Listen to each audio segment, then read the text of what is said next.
versículo 10. ¿Lo tiene? Primera de Tesalonicenses, capítulo 1, del verso 1 al 10. Dice: Padre, Silvano y Timoteo, a la iglesia de los Tesalonicenses, en Dios Padre y el Señor Jesucristo, gracia y paz sean a vosotros de Dios, nuestro Padre, y del Señor Jesucristo. Damos siempre gracias a Dios por todos vosotros, haciendo memoria de vosotros en nuestras oraciones, acordándonos sin cesar delante del Dios y Padre nuestro de la obra de vuestra fe, del trabajo de vuestro amor y de vuestra constancia en la esperanza en nuestro Señor Jesucristo. Porque conocemos, hermanos amados de Dios, vuestra elección, que nuestro evangelio no llegó a vosotros en palabras solamente, sino también en poder, en el Espíritu Santo y en plena certidumbre, como bien sabéis cuáles fuimos entre vosotros por amor de vosotros. Y vosotros vinisteis a ser imitadores de nosotros y del Señor, recibiendo la palabra en medio de gran tribulación, con gozo del Espíritu Santo, de tal manera que habéis sido ejemplo a todos los de Macedonia y de Acaya que han creído, porque partiendo de vosotros ha sido divulgada la palabra del Señor, no solo en Macedonia y Acaya, sino que también en todo lugar vuestra fe en Dios se ha extendido, de modo que nosotros no tenemos necesidad de hablar nada, porque ellos mismos cuentan de nosotros la manera en que nos recibisteis y cómo os convertisteis de los ídolos a Dios para servir al Dios vivo y verdadero, y esperar en los cielos a su Hijo, el cual resucitó de los muertos, a Jesús, quien nos libra de la ira venidera. Bueno, puede sentarse. Gloria a Dios.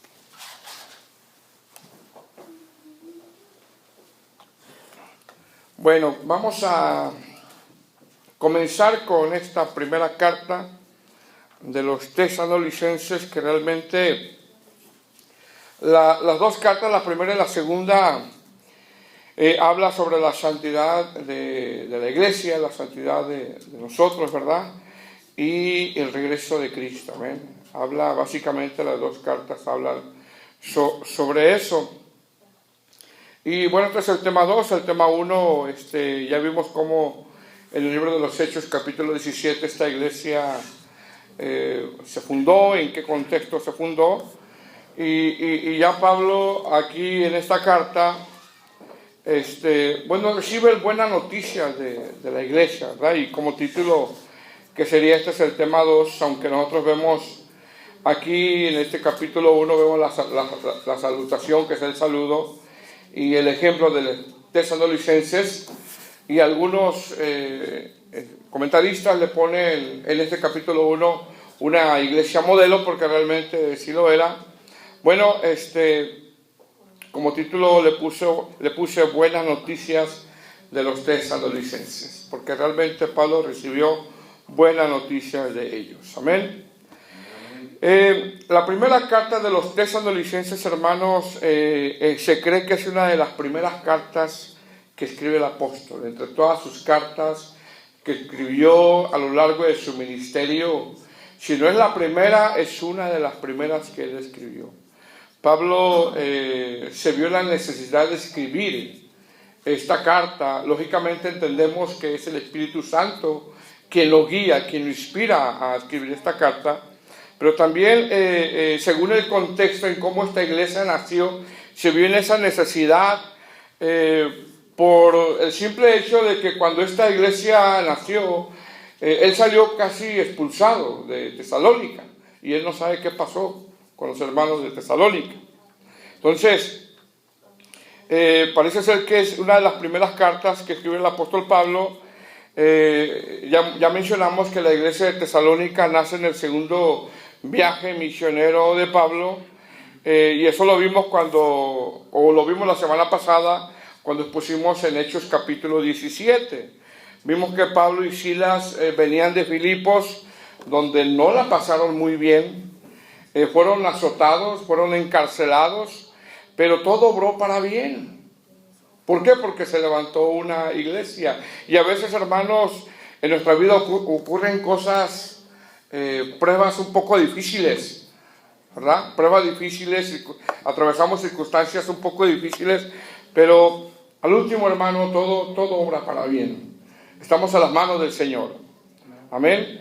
En ese tema 1 vimos que Pablo y Silas vienen de Filipos, donde no la pasaron bien, fueron azotados, fueron encarcelados. Sin embargo, obró para bien porque ahí se levantó una congregación en Filipos. Y una de las primeras personas que recibieron el mensaje fue Lidia, ya lo vimos la semana pasada. Después el carcelero, ¿se acuerdan? El carcelero, también recibieron el evangelio, se convierten con toda su familia. Jasón, que era un judío, y seguramente, hermano, muchas más personas, porque el libro de los Hechos lo menciona.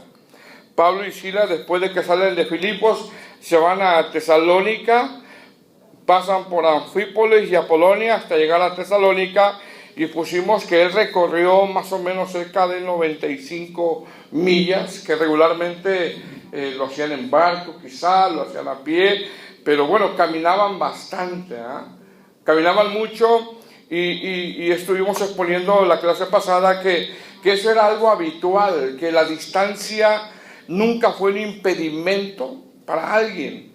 Nuestro Señor Jesucristo, vemos el ejemplo de Él, que hacía grandes recorridos, caminaba de una aldea a otra. La Escritura dice que llegaba a veces cansado, ¿verdad? Y realmente en la Escritura, hermano, cuando nosotros vemos grandes distancias que recorría Pablo, sus colaboradores, Pedro, y nunca fue ningún obstáculo para ellos, como en el tiempo de ahora, ¿verdad? Que a veces los cristianos llegamos a pensar que está muy lejos la congregación, o muy lejos para ir a tal lugar para hacer la obra del Señor. Mas sin embargo, hermano, la distancia para hacer la obra del Señor, bíblicamente nunca nosotros, dije yo la semana pasada que no he encontrado un texto donde diga a alguien, ¿qué lejos está? ¿Qué lejos está? No, realmente nunca ha sido un obstáculo, ¿verdad?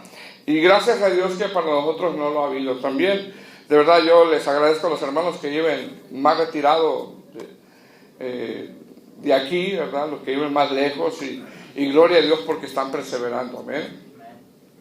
Entonces, en cuanto Pablo llega a Tesalónica, hermano, entra como siempre a una sinagoga de los judíos. Pablo predica por 3 días de reposo. Realmente no estuvo mucho tiempo ahí con ellos en la sinagoga. Les expone las escrituras, y básicamente el mensaje era que era necesario que el Cristo que él predicaba padeciese, y que Jesús, a quien él predica, resucitase de los muertos. Ese era el mensaje de él. Y ese mensaje fue suficiente para que la gente se convirtiera al Señor. ¿Por qué? Porque es palabra de Dios. Palabra de Dios. Nosotros lo único que necesitamos hacer es exponer la palabra de Dios, y ella es suficiente para redarguir, para convencer, para transformar. ¿Qué pasó? Lo dice en Hechos capítulo 17, verso 4, que muchos se convirtieron. Dice, y algunos de ellos creyeron y se juntaron con Pablo y con Silas, de los griegos piadosos gran número, y mujeres nobles no pocas. Es decir, se formó una congregación bastante numerosa, una congregación bastante numerosa, y al formarse esa congregación bastante numerosa, hubo una turba, ya lo estuvimos hablando, ¿verdad? Hubo un alboroto en la ciudad, se presentó la oposición, y bueno, Pablo y Silas salen inmediatamente, básicamente expulsados, ¿verdad? Salen de noche huyendo de Tesalónica, se van hasta Berea. Después en Berea se dan cuenta los que hicieron esa turba, y van hasta Berea siguiéndolos porque no aceptaban el mensaje. Y Pablo de ahí se va para Atenas. En Atenas él está callado, ¿verdad? dice la palabra que su espíritu se enardecía con cómo la gente estaba en idolatría. Pero bueno, de ahí de Atenas Pablo se va a Corinto, y es donde se cree, hermano, que se escribió esta primera carta de los tesalonicenses en Corinto. Ahora, Pablo sale huyendo de Tesalónica, sale preocupado, repito, tenemos que ver ese cuadro para entender ya el por qué escribe la primera carta y la segunda. Sale, podríamos decir, preocupado, sale huyendo, y entendemos que quizá, hermano, no tuvo oportunidad de despedirse de todos los hermanos. Puede ser. Recordemos que era una iglesia numerosa, ¿okay? Quizá no tuvo oportunidad de despedirse. Sale huyendo, preocupado, como que dice, ¿y qué pasó con esta iglesia? ¿Qué pasó con esta iglesia naciente? Es como si tú estás haciendo algo, hermano, algo que lo has querido hacer por mucho tiempo, y de repente recibes una noticia y lo tienes que dejar. Y te tienes que ir, y luego tú dices, ¿y qué pasó con eso que estaba haciendo? ¿Qué pasó? Te vas preocupado, ¿no? Bueno, más o menos en ese contexto Pablo sale huyendo. Quizás se va preocupado y se pregunta qué pasó con esta iglesia infante, esta iglesia naciente. Bueno, le llevan el informe que esta iglesia perseveró, hermano. Esta iglesia perseveró. ¿Por qué? Porque ¿quién cuida la iglesia? Dios. ¿Quién hace que la iglesia avance? Dios. ¿Quién hace que la iglesia no se detenga? Dios. ¿Quién da el crecimiento a la iglesia? Dios. Es Dios. Pablo en el libro de los Hechos lo dice también, ¿verdad?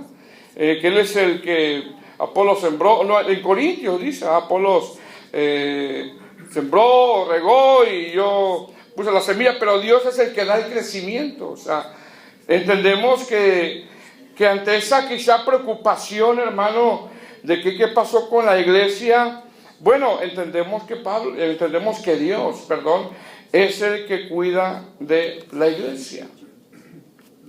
Y quizá uno piensa, y estos hermanos nuevos van a abandonar la fe por lo que está pasando.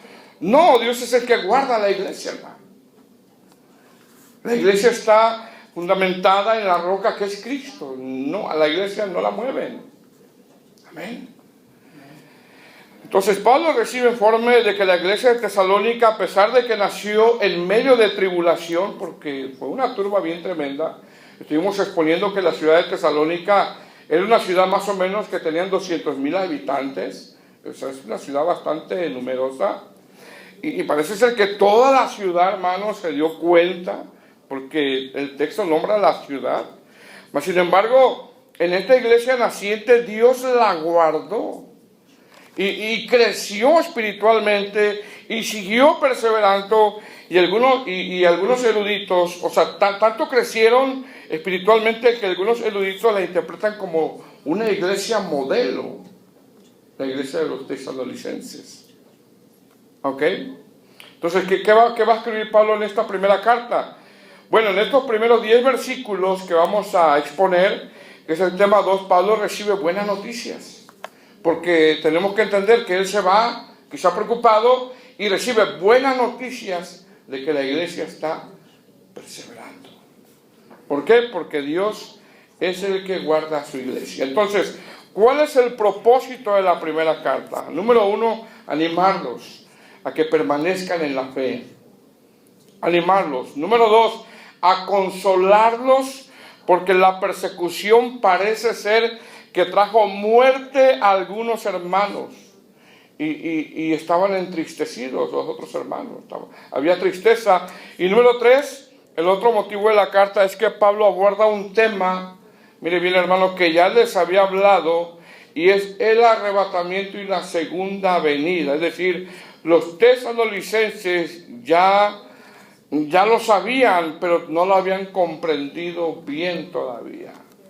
No lo habían comprendido bien. Entonces, en sí, ¿cuál es el propósito de la primera carta? Bueno, de la primera y de la segunda. Consolarlos, pero también poner en orden, porque eso es lo que vamos a ir viendo.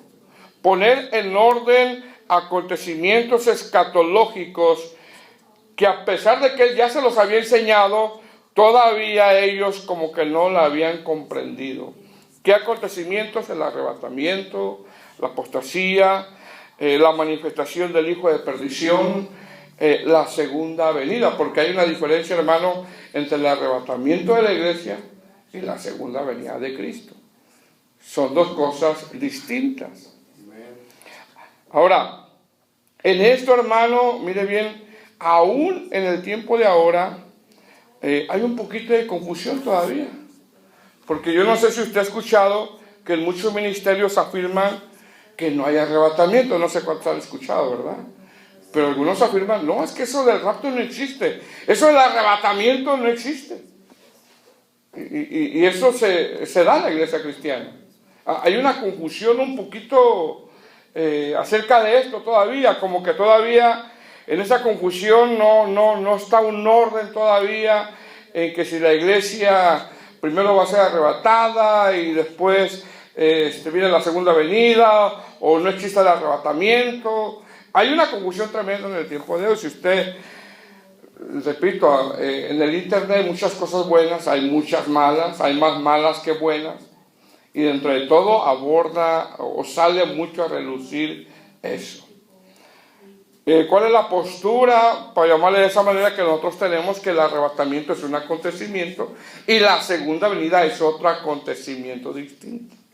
Que el arrebatamiento es antes de la gran tribulación y la segunda venida es cuando se termina la gran tribulación, que es cuando viene el Señor con su iglesia después de la boda del Cordero. Pero eso lo vamos a ir viendo poco a poco en estas dos cartas que vamos a ir exponiendo. Amén. Bueno, entonces, uno de los propósitos es que los tesalonicenses no habían comprendido los acontecimientos, mira bien, escatológicos que Pablo ya les había puesto cuando estuvo con ellos. Todo esto Pablo, que va a mencionar, ya se los había dicho. ¿Cómo lo sabemos? Mira lo que dice Segunda de Tesalonicenses, capítulo 2, versículo 1. Vamos a Segunda de Tesalonicenses, capítulo 2, versículo 1. Lo tiene. Ya lo tiene, hermano. Dice: pero con respecto a la venida de nuestro Señor Jesucristo y nuestra reunión con Él, os rogamos, hermanos, que no os dejéis de mover fácilmente de vuestro modo de pensar, ni os conturbéis ni por espíritu, ni por palabra, ni por carta, como si fuera nuestra, en el sentido de que el día del Señor está cerca. Nadie os engañe en ninguna manera, porque no vendrá sin que antes venga la apostasía y se manifieste el hombre de pecado, el hijo de perdición, el cual se opone y se levanta contra todo lo que se llama Dios o es objeto de culto, tanto que se sienta en el templo de Dios como Dios, haciéndose pasar por Dios. Y luego me dice lo que dice el verso 5. ¿No os acordáis que cuando yo estaba todavía con vosotros os decía esto? ¿Qué le está diciendo Pablo? Que ya se los había enseñado, ¿verdad? Estos acontecimientos escatológicos del arrebatamiento de la iglesia, la segunda venida de Cristo, que son dos acontecimientos distintos, Pablo ya se los había enseñado, pero ellos cayeron como en una confusión, y es por eso que Pablo les escribe las dos cartas. Por eso le dice en el verso 5, ¿no se acuerdan que cuando yo estaba con ustedes ya se los había dicho? Es decir, Pablo en ese tiempo corto, hermano, que estuvo con los tesalonicenses, como dicen algunos eruditos, hermanos, les dio enseñanza, las enseñanzas que tienen que ver con la salvación, la elección, la redención, la glorificación, incluyendo enseñanza de escatología. Parece que Pablo, hermano, en ese corto tiempo que estuvo, la iglesia de los Hechos, para empezar, hermano, parece ser que se reunía todos los días, todos los días, parece ser que cada día en el templo. Entonces, parece ser que en ese tiempo Pablo repito, estuvo corto tiempo con ellos, les dio palabra, enseñanza, y doctrina, y doctrina, y doctrina, y los llenó de palabra a ellos. Amén. Entonces, aquí en el verso 5 dice, ¿no os acordáis que cuando yo estaba todavía con vosotros? Le dice. Pues decía esto, ya les había hablado de todo esto. ¿Okay? Sin embargo, repito, esta primera carta es una respuesta a consolarlos, porque parece ser que unos hermanos habían muerto. Bueno, no parece ser, habían muerto, y como que no entendían bien esto todavía. Y quizás puede ser, hermano, que algunos de nosotros todavía no entendamos bien esto todavía, ¿no? El arrebatamiento y después la segunda venida, estos eventos escatológicos, que bueno, en la Biblia son claros, ¿no?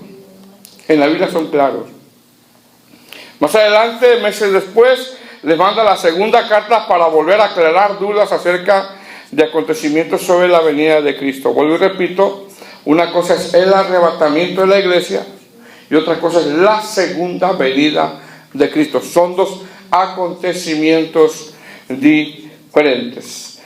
Entonces, mire cómo comienza. Vamos a desarrollar los primeros 10 versículos. Amén. Primera de Tesalonicenses, capítulo 1, versículo 1. ¿Lo tiene? Dice, Pablo, Silvano es Silas, es el mismo, es Silas. Pablo, Silvano y Timoteo a la iglesia de los Tesalonicenses, en Dios Padre y en el Señor Jesucristo, gracia y paz sean a vosotros de Dios, nuestro Padre, y del Señor Jesucristo. Ahora, hermanos, esta salutación, este saludo, es muy común en el apóstol Pablo. Es muy común. Sin embargo, sabiendo en el contexto cómo está la iglesia, sabiendo cómo están las cosas en Tesalónica, Pablo ora para que estos hermanos tengan gracia y paz. ¿Qué noticias ha recibido Pablo de los hermanos de Tesalónica? Número 1, los hermanos de Tesalónica están perseverando. Número 2, esta joven iglesia ha pasado momentos duros, momentos difíciles. Es una iglesia joven. Número 3, en esta joven iglesia han muerto algunos hermanos físicamente. Número 4, algunos hermanos de esta iglesia están tristes. Están tristes. ¿Qué pide a Dios Pablo por ellos? Pide gracia. Pide gracia y pide paz. ¿Qué es gracia, charis? Que tiene que ver con gozo a pesar de lo que estaban viviendo, y paz, que en el griego es prosperidad espiritual. Es decir, al saber cómo está, hermano, o en qué contexto está la iglesia está atravesando momentos muy duros. Pablo les escribe y le dice, yo quiero que tengan gozo, que tengan paz. Recordemos, habían fallecido algunos hermanos y Pablo está orando para que tengan gozo, para que tengan paz. Amén. Por ejemplo, algunos hermanos el año pasado de aquí de la congregación partieron con el Señor. Nuestra hermanita Andrea, nuestro hermano Jerónimo, donde el Señor me permitió pastorearlo por 3 meses. Todo eso, hermanos, causa tristeza. Mas, sin embargo, dentro de esa tristeza, a la vez hay gozo. Dígame si no. Entonces tenemos que tener contexto por qué Pablo les escribe eso. Algunos hermanos habían muerto por la persecución. Y está hablando que tengan gozo. ¿Por qué? Porque así como nosotros, como nuestra hermanita Andrea, nuestro hermanito Jerónimo, partieron con el Señor, eso nos causa tristeza. Pero dentro de todo, a la vez hay gozo. ¿Por qué hay gozo? Porque sabemos que están en la presencia del Señor. Y eso a nosotros, ¿qué nos da, hermano? Nos da paz. La tristeza es inevitable. Pero sería mucho sufrimiento si supiéramos que no está con el Señor, o tuviéramos la certeza de que no está con el Señor. Pero dentro de esa tristeza tenemos también un gozo. ¿Por qué? Porque están en un gozo ellos. ¿Y eso qué nos da, hermano? Nos da paz. Nos da paz. Entonces Pablo Pablo está orando por eso. Sabe que la iglesia está en un momento duro. Sabe que él salió expulsado de Tesalónica. No sabe qué pasó con la iglesia. Pero al saber buenas noticias de la iglesia que está perseverando, entonces él está orando, está pidiendo gracia. Y que tengan gozo.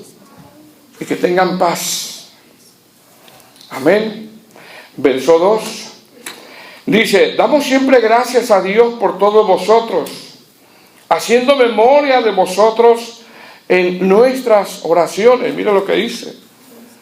Pablo, repito, sale huyendo de Tesalónica y como hemos dicho, quizás salió preocupado por el qué pasó con esta joven iglesia y lo único que hace Pablo, hermano, es orar.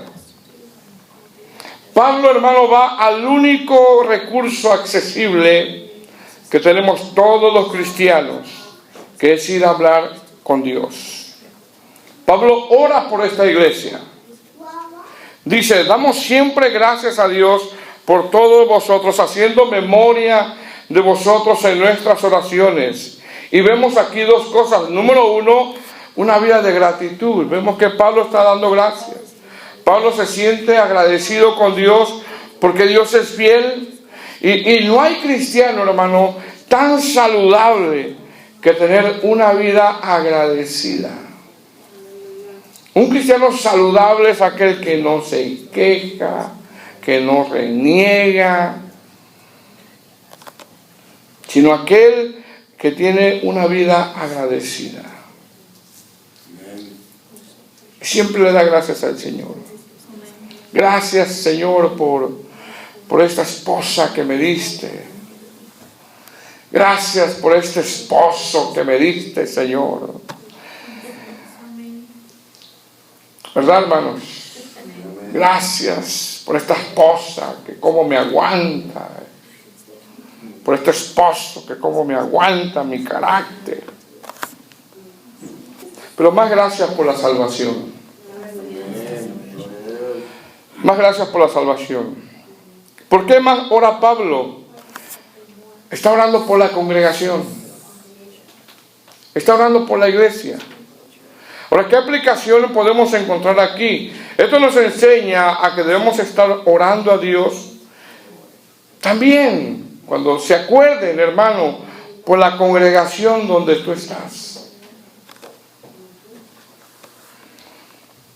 Nosotros necesitamos de sus oraciones. Pablo está orando por la iglesia. Y esto nos enseña a nosotros eso.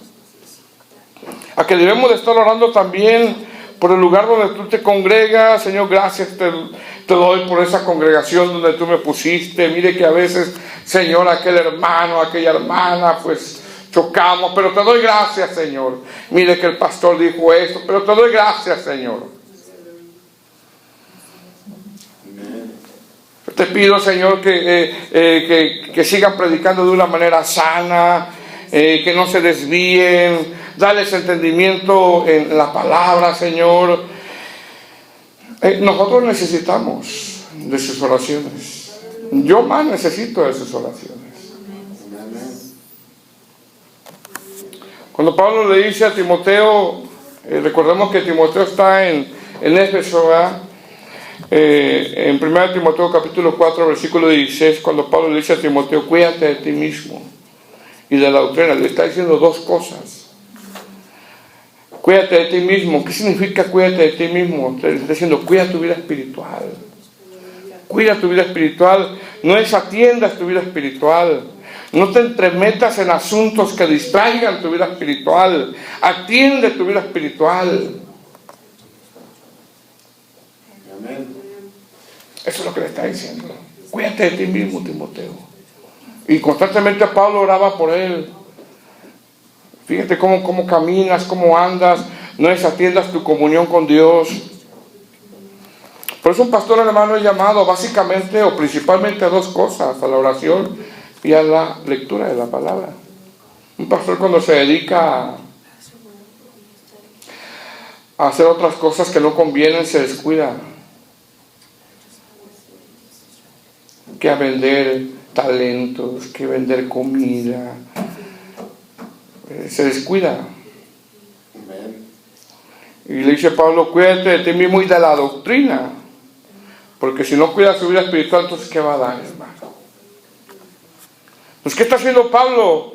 Está orando por la iglesia, está dando gracias a Dios por la iglesia de los tesalonicenses, una vida agradecida, una vida de gratitud. Pero también al no poder ir a Tesalónica, porque ya vimos cómo salió, él se arroja al único medio donde todos nosotros podemos acudir, a la oración. Él está orando por ellos. Amén, hermano. Verso 3, ¿estamos ahí? Dice, acordándonos sin cesar delante del Dios y Padre nuestro de la obra de vuestra fe, del trabajo de vuestro amor y de vuestra constancia en la esperanza en nuestro Señor Jesucristo. Mire de lo que se acordaba Pablo cuando estaba con ellos. Ahora, ¿qué estamos viendo aquí? Vemos frutos que Pablo se acordaba antes de salir huyendo de Tesalónica. Porque mire qué frutos se desarrollaron en estos hermanos y Pablo se acordaba de ellos. Número 1, de la obra de vuestra fe. Número 2, del trabajo de vuestro amor. Y número 3, de su constancia en la esperanza en el Señor Jesucristo. Miren de lo que él se acordaba, hermanos. Ahora, ¿qué quiere decir la obra de vuestra fe? ¿O qué quiere decir acordándonos sin cesar delante de Dios y Padre nuestro de la obra de vuestra fe? ¿Qué quiere decir esto? Esto quiere decir que Pablo daba gracias no por lo que Dios iba a hacer, sino por lo que Dios había hecho en ellos ya. ¿Qué fue lo que Dios hizo en ellos? Darles la salvación. En tan corto tiempo estuvo con ellos y les dio la salvación.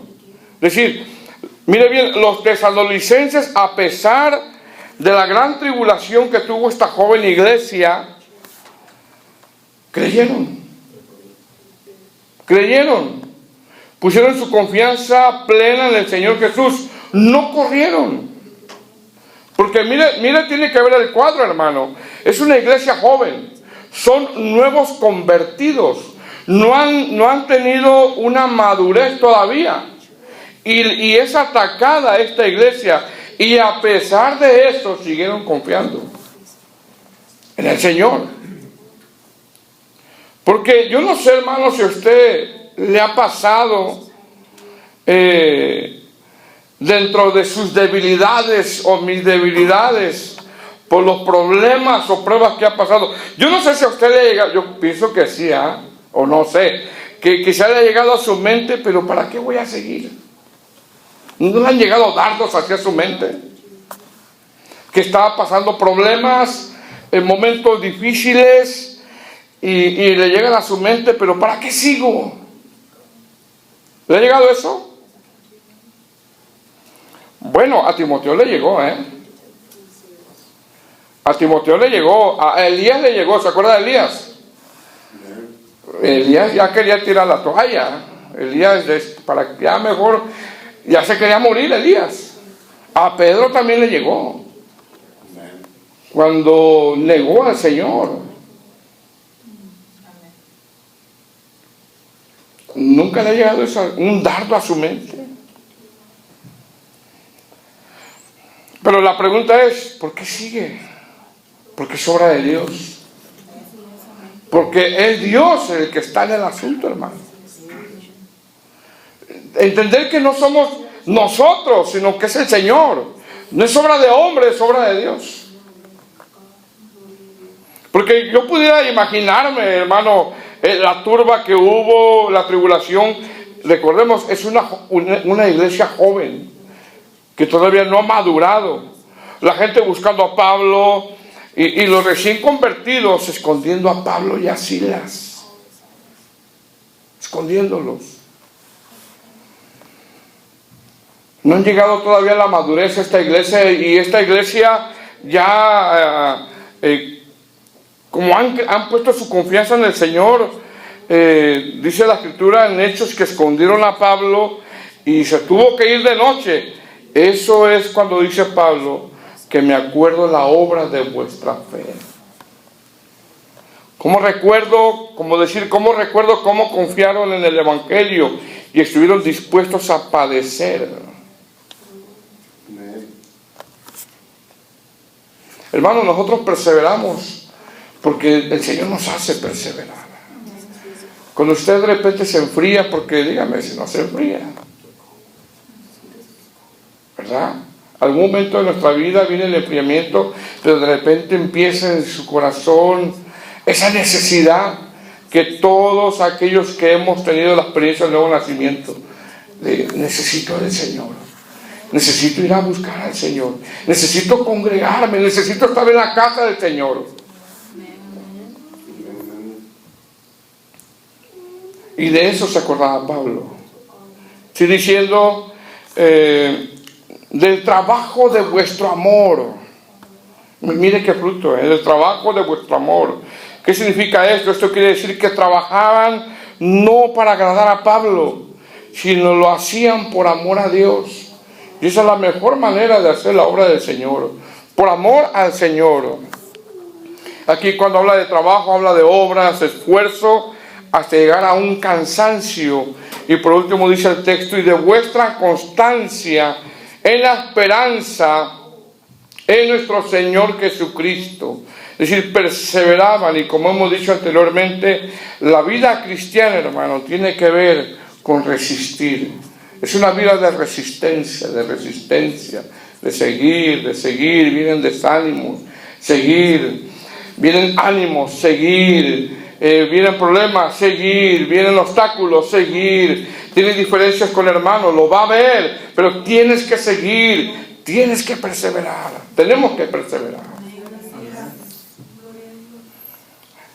Dice el apóstol Pablo, dice, y de vuestra constancia, eran constantes, hermanos, porque tenían una esperanza, vuestra constancia y la esperanza en nuestro Señor Jesucristo. Versículo 4. ¿Vamos ahí? Dice, porque conocemos, hermanos amados de Dios, vuestra elección. Mira lo que dice. Es decir, Pablo les dice, la obra de vuestra fe, el trabajo de vuestro amor y las constancias son evidencias de la salvación también. Cuando tú veas un hermano que está siendo constante, que trabaja para el Señor y no es renegón, no se queja y alaba al Señor y es constante y tiene problemas pero sigue adelante, tiene dificultades con otros hermanos pero sigue adelante, esas son evidencias también de salvación, son evidencias de esa elección. Dice Pablo, por eso conocemos que Dios nos eligió. O sea, estábamos muertos en delitos y pecados, porque más adelante nombra que se convirtieron de los ídolos. Y mire, para que alguien se convierte, se necesita el poder de Dios, hermano. Al Dios vivo. Y una vez que se convirtieron, hermano, al Dios vivo, ellos empezaban a mostrar constancia, perseverancia, amor a Dios a través de su trabajo en la obra del Señor. Y Pablo dice, estos el Señor los escogió, no por esas obras, las obras vinieron después, sino que mostraron frutos de conversión. En nosotros se tienen que ver frutos, hermano. Amén. Una persona que ha recibido la salvación, hermano, tiene evidencias, tiene que tener evidencias. Una persona que ha recibido la salvación persevera, tiene constancia, trabaja por amor al Señor. Verso 5. Dice, pues nuestro evangelio no llegó a vosotros en palabras solamente, sino también en poder, en el Espíritu Santo y en plena certidumbre, como bien sabéis, cuáles fuimos entre vosotros por amor de vosotros. Otra versión dice, pues cuando le llevamos la buena noticia, porque el evangelio es una buena noticia, no fue solo con palabras, sino también con poder, porque el Espíritu Santo les dio la plena certeza, esta traducción me gusta, les dio la plena certeza de lo que decíamos era verdad. Y ya saben que nuestra preocupación por ustedes, por la forma en cómo nos comportamos entre ustedes. ¿Qué les está diciendo Pablo? Le está diciendo, yo como un vocero, porque al último, hermano, somos esos los predicadores. Somos voceros nada más. Hablamos lo que ya está escrito. Y creemos que lo que está escrito tiene poder para transformar el corazón de alguien. Por eso tenemos que confiar plenamente en que cuando predicamos la Biblia, en que cuando predicamos las Escrituras, esas van a traer un efecto en la persona. Tienen suficiente poder. Entonces, ¿qué está diciendo Pablo? Pablo está diciendo que él como vocero, que él como enviado, lo único que hizo fue darles la palabra, la buena noticia, y el Espíritu Santo es el que convence de pecado. Y esa certeza, Pablo, hermano, como dice un predicador de antaño, de sana doctrina, Pablo creía en lo que predicaba. Confiaba en lo que predicaba. No era palabra de él, era palabra de Dios. Porque miren la respuesta de la predicación, verso 6. Y vosotros viniste a ser imitadores de nosotros y del Señor, recibiendo la palabra en medio de gran tribulación, con gozo del Espíritu Santo. Había mucha tribulación en esa ciudad, en esa joven iglesia, ¿verdad? En esa joven iglesia, mas sin embargo, el Espíritu Santo tenía control de todo. Miren lo que causó, vinieron a ser imitadores y del Señor, recibiendo la palabra en medio de gran tribulación. Imagínense, hermano, que te digan, sigue a Cristo y te va a venir tribulación. Qué mensaje, ¿verdad? Siga a Cristo y mire que por allá están persiguiendo a los cristianos para apalearlos. Siga a Cristo y fíjese ¿quién quiere ese mensaje? ¿Quién recibirá ese mensaje con gozo? A menos de que estuviera el Espíritu Santo interviniendo en los corazones. Porque ellos recibieron la palabra con gozo. Ellos sabían lo que estaban viviendo en esa ciudad. Y aún así estaban recibiendo la palabra con gozo. Vemos la intervención del Espíritu Santo y la obra del Espíritu Santo. Verso 7.